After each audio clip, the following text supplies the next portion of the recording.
Well, I decided to make this video so I could inform everyone what it is like to put a snorkel on your own ATV do-it-yourself.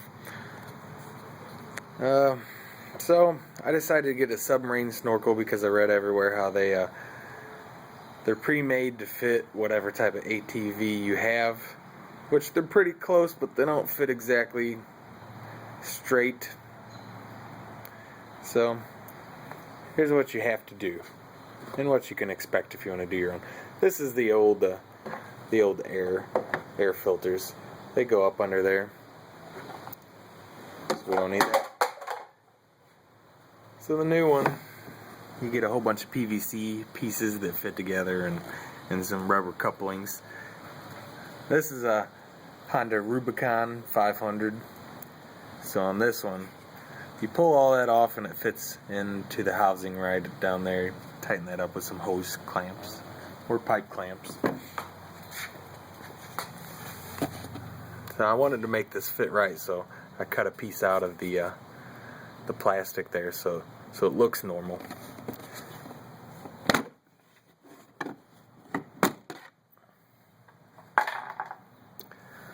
So then your pipe comes out here and runs along here. You get coupling there, and this is where it doesn't really fit perfectly. As you can see, it's not a straight line, but the rubber coupling will help that, and it doesn't really matter. But anyway, you have to cut a hole in here to fit through the wheel well. I use a 2-inch hole cutter.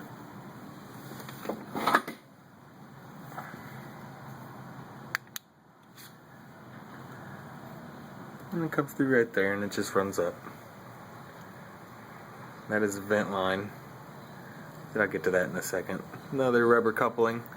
I use a 2-inch hole cutter to cut that too, because it's 2-inch PVC pipe they send and it fits perfectly in there. And whenever you get to the top, you can't see any holes. It fits real nice in there. Then it comes out, and there's your snorkel.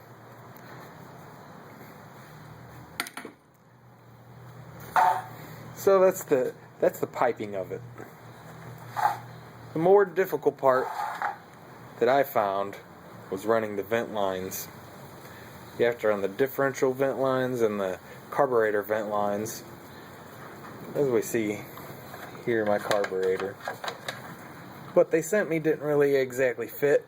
I had to go buy a new splitter with the barbed ends, because I have 2 different size vent lines running out of each side of the carburetor. And I also had to buy a new hose, because the one they sent me is only this long. And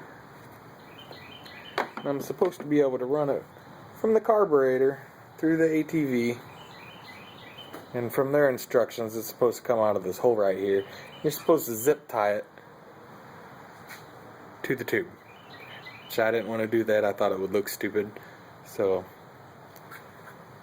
I actually tied mine together, ran it through the middle, and ran it up into the handlebars, so it's in the head in here. Then I zip tied it in there so it won't come loose.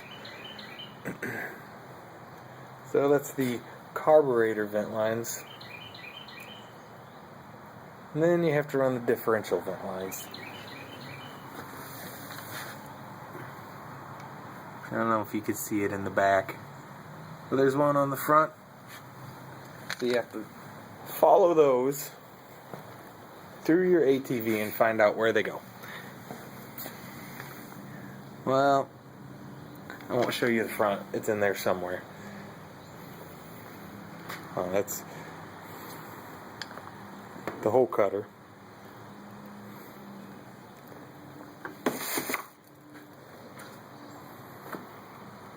I found this the most difficult part of the installation. Finding these lines and actually being able to fit my hand down in there and redo the lines, because they don't give you any slack to mess around with. So I don't know if you can see the knobs where my vent lines were. It's directly where the light is hitting, right on the left.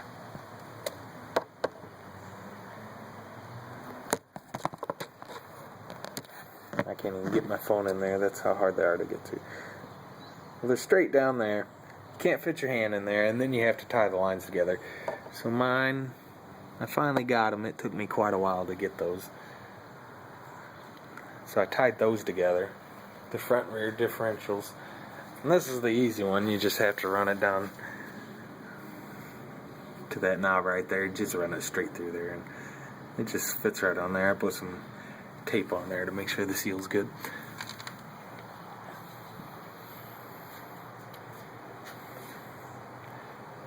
And there you have it. Doesn't seem like much, but the vent lines are a huge pain in the ass.